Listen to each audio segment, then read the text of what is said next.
Bonjour les enfants, continuons de vivre ensemble cette semaine sainte. Alors quelques jours après être arrivés à Jérusalem, Jésus et ses amis se préparent à partager le repas de Pâques. C'est un repas avec un rituel et des habitudes très précis. Mais ce soir-là, Jésus savait qu'il serait bientôt trahi, livré, fait prisonnier et mis à mort. Alors c'est le dernier soir où il est avec ses disciples. C'est le dernier moment pour lui, pour leur faire vraiment comprendre ce qu'il voulait leur dire avant de partir. Et cela, il l'a fait avec des gestes et des paroles très particuliers. On regarde. Dans ce cas, nous serons en bonne compagnie.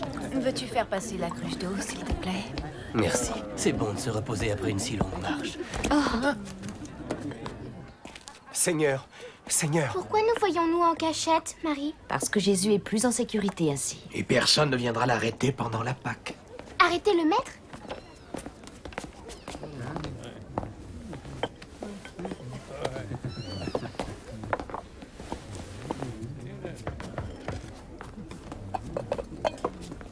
Judas, où étais-tu passé? Entre vite, tout le monde est là. Que fait Jésus? Il remercie Dieu pour le pain. Il le tient tellement haut au-dessus de sa tête? Il procède toujours ainsi. C'est son rituel. Béni sois-tu, ô Seigneur, toi qui nous apportes notre pain quotidien. Prenez et mangez, car ceci est mon corps, livré pour vous. Ton corps? Vous ferez cela en mémoire de moi. Prenez et buvez, car ceci est mon sang, le sang de l'alliance nouvelle et éternelle, versé pour la multitude en rémission des péchés. En vérité, je vous le dis, je ne boirai plus de vin avec vous, Maître, jusqu'au jour où nous boirons ensemble le vin nouveau dans le royaume de Dieu, mon Père. dans son royaume? Non. Non. L'un des 12 qui sont ici, assis avec moi, va me livrer ce soir. Nous resterons tous auprès de toi pour te protéger. Même si le monde entier venait à te tourner le dos, moi non. Jamais, jamais je ne t'abandonnerai. Simon-Pierre, Satan voudrait te réduire en poussière pour pouvoir te disperser aux 4 vents. Mais j'ai prié pour ton salut. Seigneur, tu me connais pourtant. Jamais je ne t'abandonnerai. Simon-Pierre, J'irai en prison avec toi.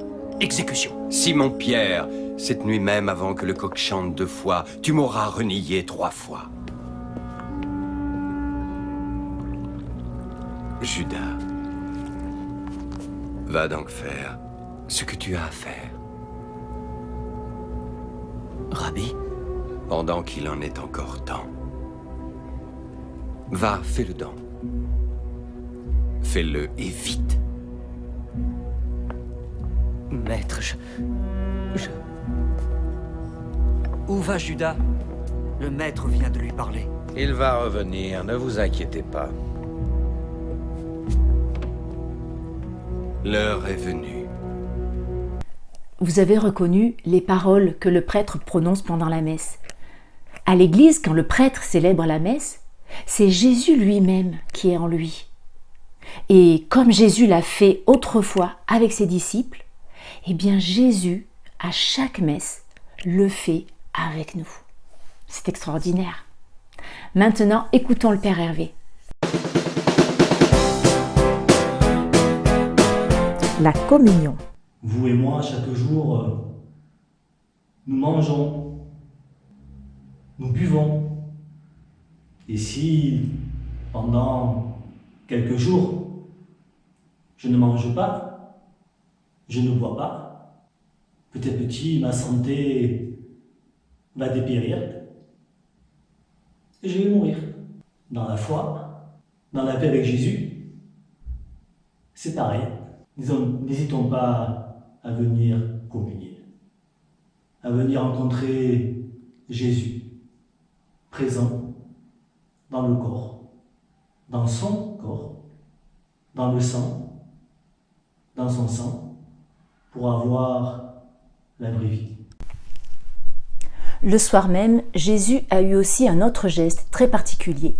Après s'être levé de table, Jésus verse de l'eau dans un bassin et se met à laver les pieds de ses disciples. À cette époque, laver les pieds de quelqu'un, c'était la mission des serviteurs. Alors si Jésus, qui est Maître et Seigneur, lave les pieds de tous ceux qui l'écoutent, c'est pour nous donner l'exemple de ce que nous devons faire entre nous, se mettre au service du bien de l'autre. C'est le geste de l'amour. C'est un geste que vous pouvez faire chez vous, entre vous, et dont vous goûterez toute la douceur. C'est la douceur d'une maman qui lave son bébé, c'est la douceur de Jésus qui prend soin de nous et nous demande de faire pareil que lui entre nous, parce que c'est un geste d'amour.